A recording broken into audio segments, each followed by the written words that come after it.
So, day two of this exciting new video series that I'm trying to do. Not like I'm going to do it every day. It's more like, well, let me explain. As you can tell, like, the surroundings are the same. So either it's a green screen or I'm in the same house. I mean, I'm in the same house I was yesterday. That's not surprising, and it still continues to not be my parents' house. I think one thing that's really terrific about the being able to live here now is how much it resembles my parents' house, though. So it's like comfortable for me. There's a lot of identicalities between this house and my parents' house. It's just that without any of the embarrassment that would come with being 40 and living with your parents. Alright, so anyway, that joke's over. Of course, I'm living at my parents' house. My mom and her partner, my mom's house.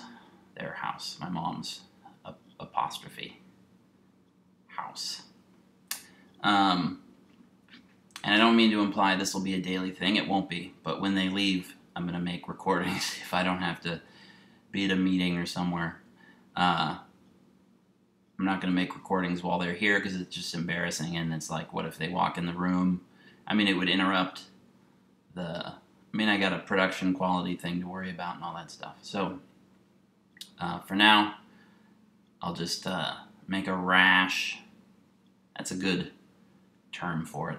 I'll make a rash of videos every time they leave the house, which is better than like drinking when they leave the house or something, which I'm not gonna do. So anyway, this is my 10th consecutive day of sobriety. That's not that important. Let me say, it's important that that number continues to grow, and I'm working really hard on that. And in the meantime, I'm going to make these videos, and I'm intending for them to be entertaining and sort of practice. I've decided since yesterday, not necessarily stand-up practice, since this forum, this medium or whatever is so different than stand-up, so I'm not going to try to make it like stand-up. But it is like performance, and that part feels good. It's sort of like practice performance. I've done this kind of stuff in my head a lot as I've tried to like go to sleep over the past, like, say 20 years, as I've thought about doing stand-up for the last 20 years without doing it. And I think being afraid of doing stand-up for 20 years is part of the psychological part of what's been wrong. Like, I think every alcoholic has a genetic predisposition and then maybe some psychological factors, some trauma or something that, like, causes them to drink problematically in the first place. Because if you don't drink problematically, you don't cause the genetic predisposition to sort of get its chance to sink its teeth in. And genetic predispositions have been shown to have teeth. So, science, look it up, look it up. Look it up now, look it up. But what I think I want to do with these, I guess they'll keep changing because I've never done it before and it's kind of entertaining to me to do, and so I guess they'll keep changing. But I guess what I'll do is every time I'll have a little introduction, which is sort of what this is maybe, and then tell an anecdote that's about alcoholism. And it'll all be intended to be humorous, I guess, but it'll also be intended to be based in truth, because there's plenty of humor in the misery, you know. I was thinking, yesterday I talked about my big pasty face and stuff, and the asymmetry to my mouth or whatever. And I joked about it looking like I've had a stroke, and I guess I'm always worried about offending people. If you've had a stroke, I apologize. I know I haven't. I don't know what's going on with my face. But I want to make this the last video where I talk about my appearance, because I don't want to make it seem like I'm all caught up in my appearance. I mean, I totally am, but I don't want to make it seem like that. And I don't want these videos to be about that.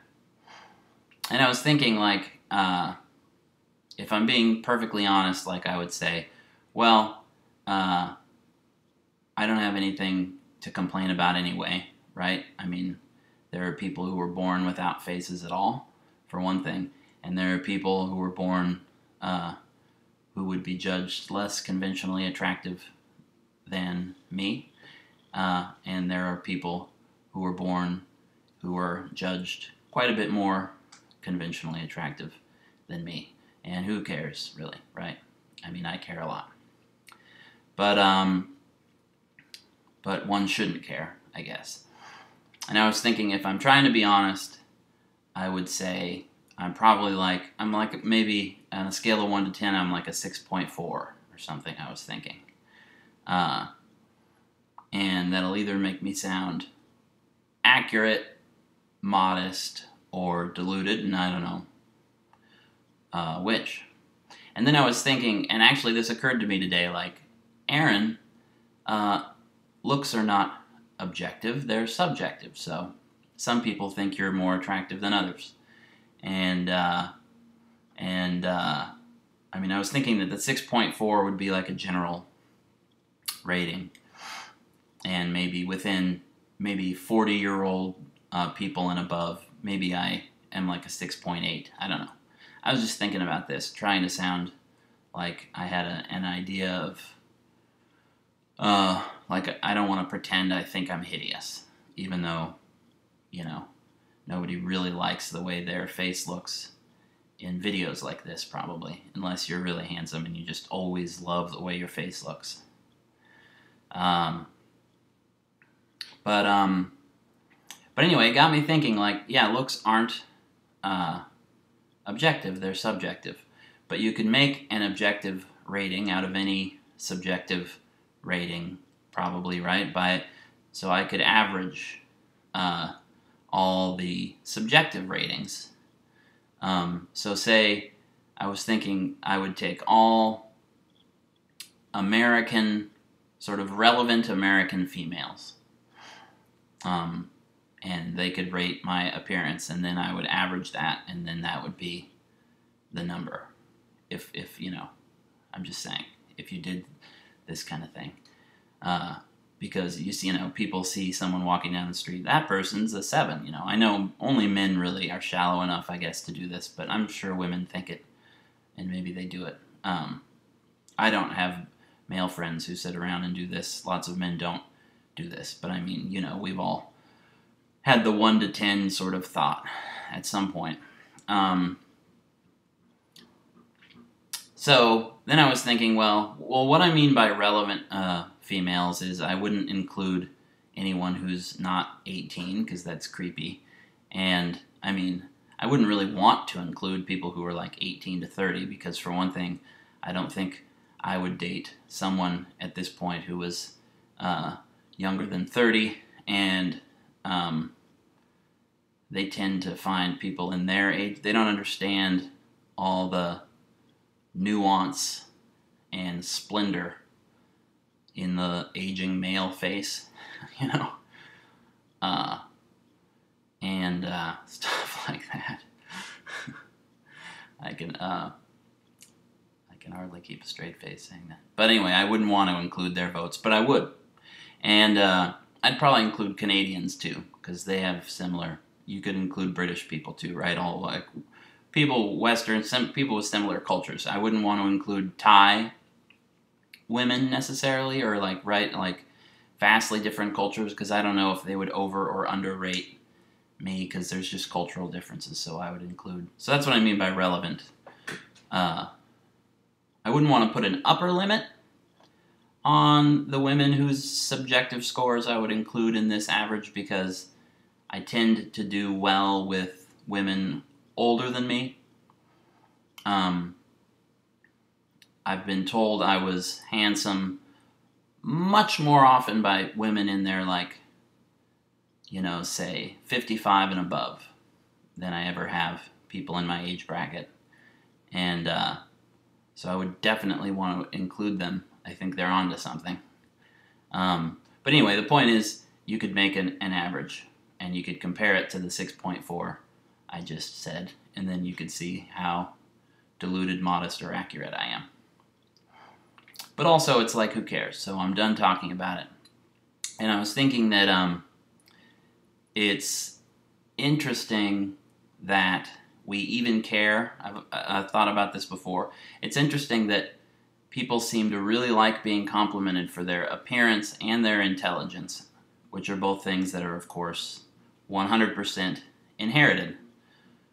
So, like, if someone compliments me, like, let's say someone comes up and they say, hey, that's a nice job you just did mowing that lawn and sweeping up the grass that came out of the mower. Because no one uses a bag anymore, I don't think. That would make sense, and I'd be like, hey, thanks. I tried, I worked hard on it. I was detail-oriented. Thank you for the compliment. Like, that makes way more sense than if someone says, hey, Aaron, you're attractive, and I'm like, thank you for that. I made that happen.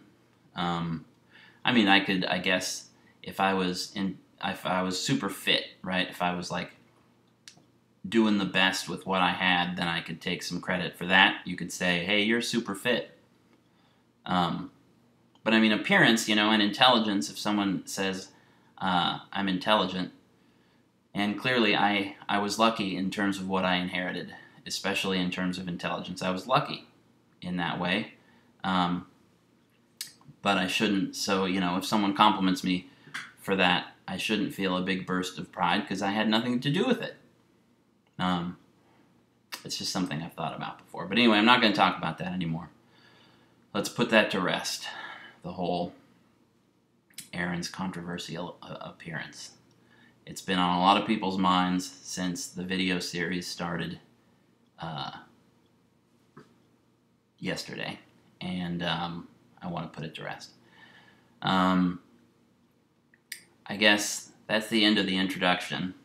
That's a 12-minute introduction. I can already see that the longer these are, the less likely it is that anyone watches the whole thing. So I apologize ahead of time. Skip ahead to the juicy bits if you want. But I do have an anecdote, I guess, today about alcoholism. So I was actually, this is way back in 2010, I guess, the last 4 months or so of 2010, I was sober, and at that point, that had been like the best success I'd had.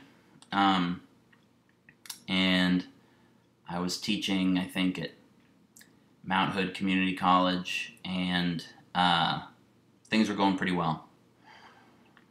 And right around Christmas, I was house sitting at a dear friend's house.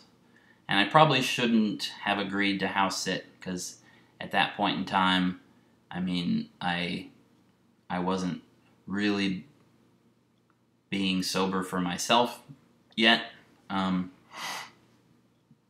So I shouldn't have agreed to be alone in someone's house like that. I had been living with family actually then too.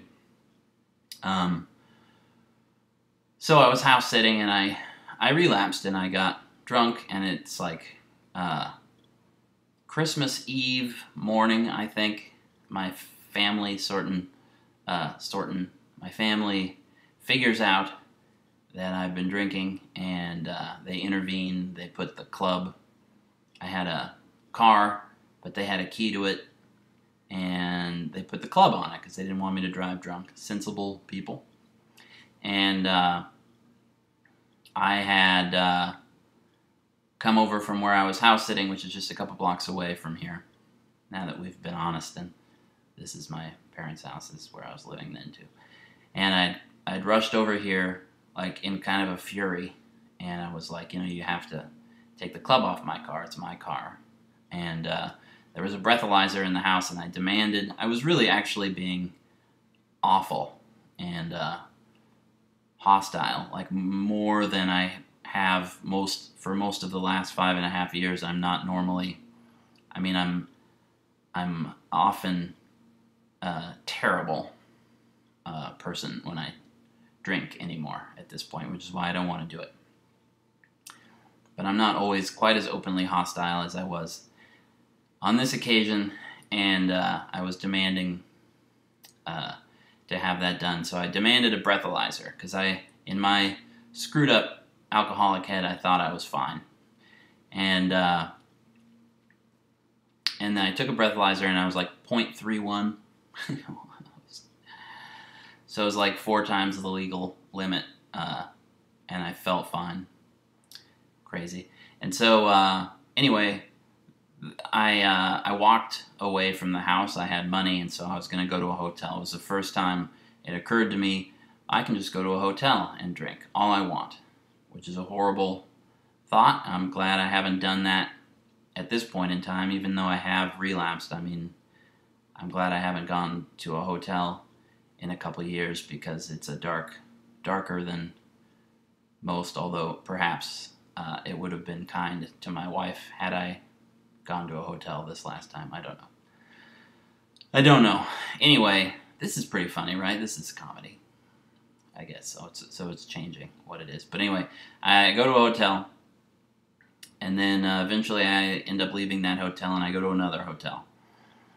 And this hotel, I always went to seedy hotels, and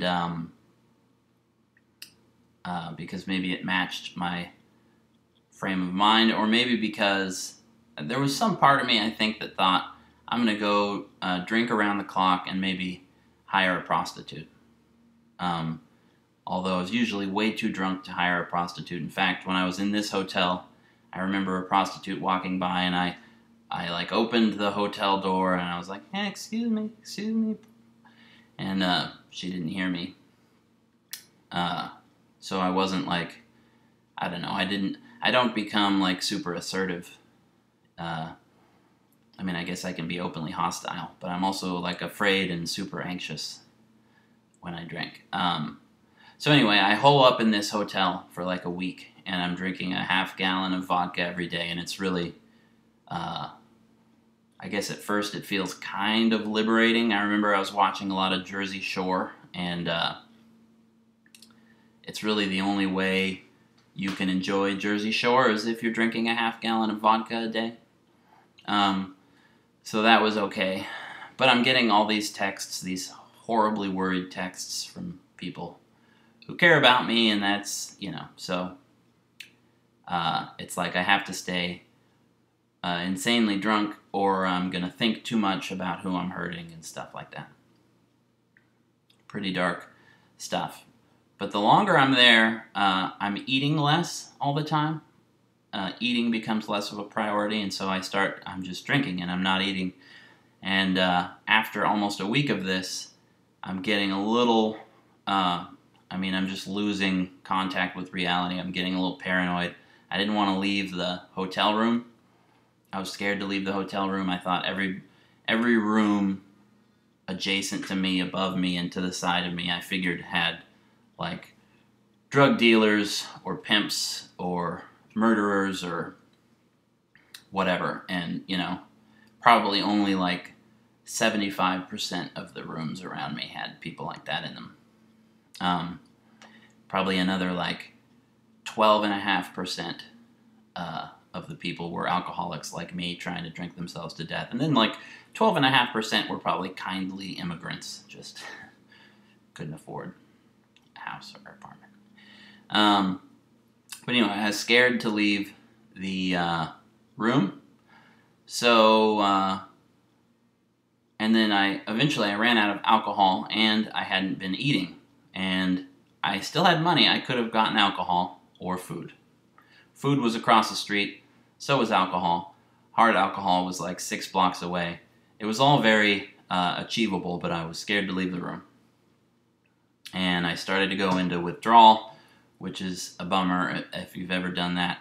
And I wanted to call 911 or my parents to take me to the hospital so I could medically detox, but I couldn't operate the phone.